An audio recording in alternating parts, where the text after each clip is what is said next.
That isn't my problem. So young children's imagination is so special. I love it when they imagine that they are a possum or a horse or a superhero or something. Such a treasure to continue that imagination. I think the young girls can really relate to this, Yes. this story because they want to belong to a group, but sometimes they just feel that, oh, I don't want to do this anymore. Exactly, exactly.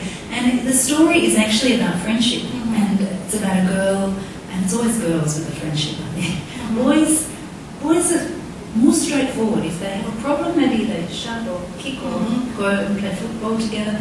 Girls can be quite catty, and it can be nasty, and it's everywhere it happens. But the story is about a group of friends and one not being included, and how she wants to get back in with the group. So it's really about friendship, but because the word horse is in the cover, it probably sells more books than any other, because there are so many girls out there who love horse books. They want to read about horses, and I have an idea for, there are 5 in the group, and 5? Yeah, 5. I'd like to write a story for each one. I'm halfway through Palomino, the girl with the blonde hair. Her name is Palomino. This girl's called Bailey because she has brown hair. But I don't just write, I also write books like this one, Photographs in the Mud. I'm very proud of this one because it's used as an international peace reference. There's a lecturer who has found the book and takes it around the world for workshops about peaceful dialogue. And it's set on the Kokoda track in Papua New Guinea, where Australian and Japanese soldiers fought in 1942. And the idea for this one was when I went there to research another book. I'll just open it, I'll show you. When I was there, I was walking along and I heard a story of a Japanese and an Australian soldier who were fighting. And because it's so steep, they rolled down a very steep hill and fell apart in a ditch. And they were away from the main battle, but they were close enough to look into each other's faces. And it became dark and they were looking at each other. And in the morning, the Japanese soldier realised the Australian soldier had died. And he felt such remorse and responsibility because he was responsible, of course, and that's what soldiers are meant to do. But he never forgot that Australian soldier, and it changed his life in that he went back and he lived after the war in Papua New Guinea and collected the bones of Japanese soldiers. And so it's really, again, it's about peace and getting on with each other. And I think even young children know, you're meant to be friends, and as we're older we should remember that as well and solve our problems out differently. So the idea for this scene, I went there to write another book, but while I was there I heard about the Australian and Japanese soldier, and so the idea for this scene wouldn't leave my head. And it's crazy because in my other book, in Lighthouse Girl, that one is World War I, and in that story, in World War I, people don't realise that Japan was actually allied with Australia, and so a Japanese warship helped escort Australian troops. So I didn't realise that myself. So yeah, it's really about people getting on with each other.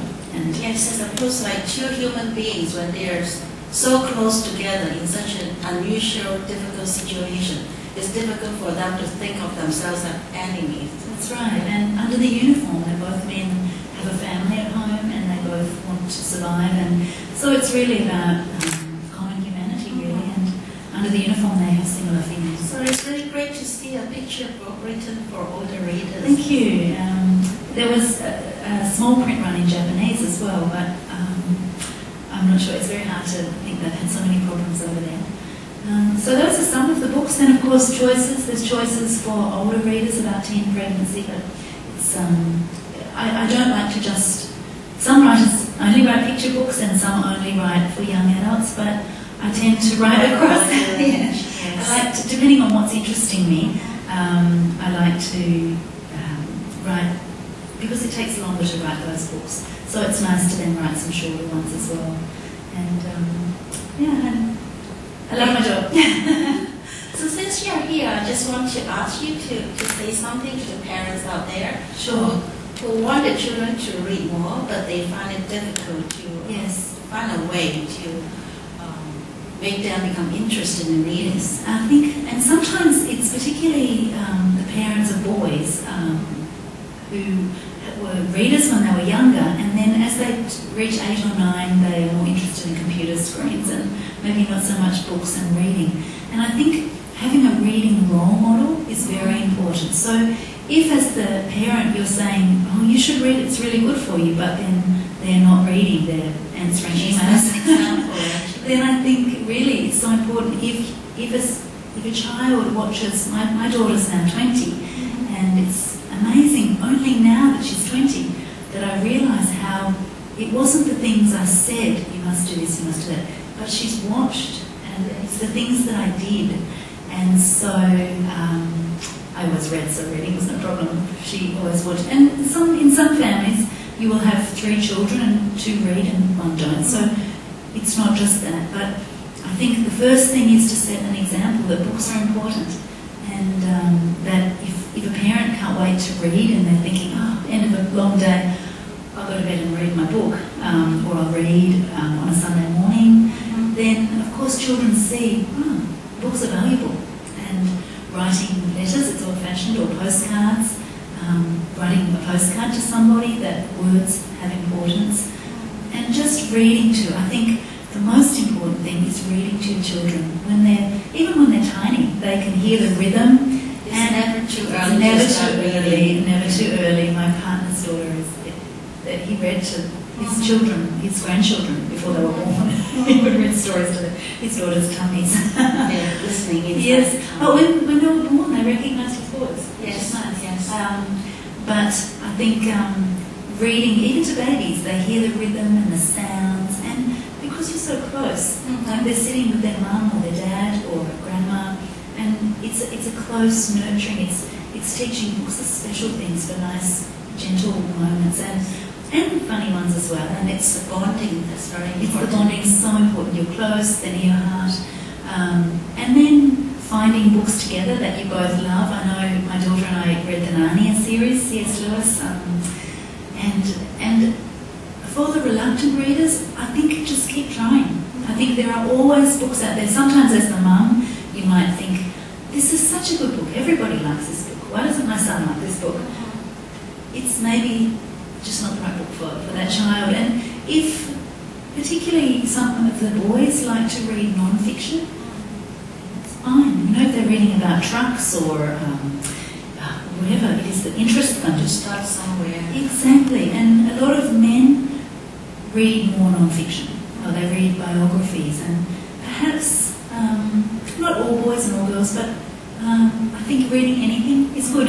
There's no, if the child likes it, and if it's not worthy, it's not, I think you can switch. I know I like to read, if I have time, quite challenging novels, but then other times I read things that are easy, much easier to read. You know, bestsellers as well. It's like food. I don't only eat chicken. Yeah, sometimes I like to have a jam donut. You need a bit of everything. So, thank you so much, Dianne, for your advice. Thank you. I'm so excited. All of Dianne's books are available at the commercial press. So all the Blooming Club members can come to our shop to get your book. Thank you so much for supporting the festival.